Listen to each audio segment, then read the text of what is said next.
About how to install Loom, so I thought I'd make a short video to go over how that works.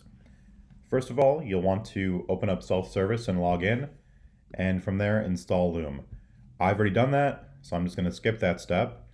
But once it is installed, you can open it up from your Launchpad by clicking on the Spotlight search and searching for Loom, or just from your Applications folder. So I'm going to go ahead and open it up.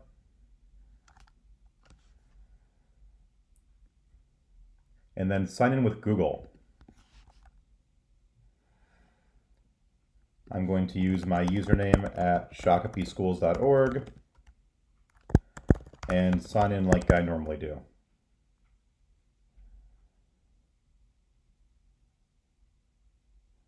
Once that happens, Loom is going to walk me through its setup process.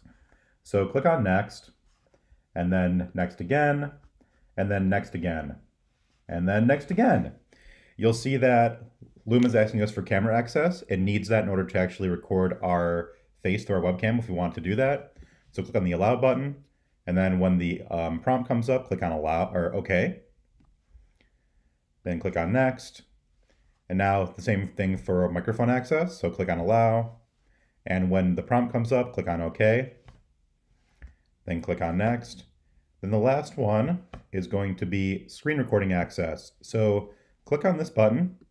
That will open up System Preferences. Go ahead and click on Open System Preferences. And from there, be sure you check the box for Loom. All right. And click on Next and Launch Recorder. So let's go back to the security and privacy screen for a second. What you'll notice is that it wants me to quit Loom before I can continue. So that's a requirement on the Mac, is that when you give something screen recording access, for that to work, the application needs to restart. So I'm going to do that right now. I'm going to quit Loom. And then I also want to point out that although this security and privacy screen has a lock icon down here, I do not need to unlock the preference pane in order to give or remove permission to any screen recording software.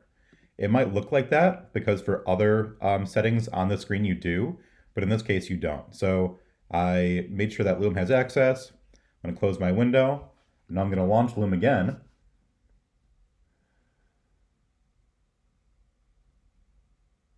And now I can use it to record video, record the screen, record my face, record whatever I need to.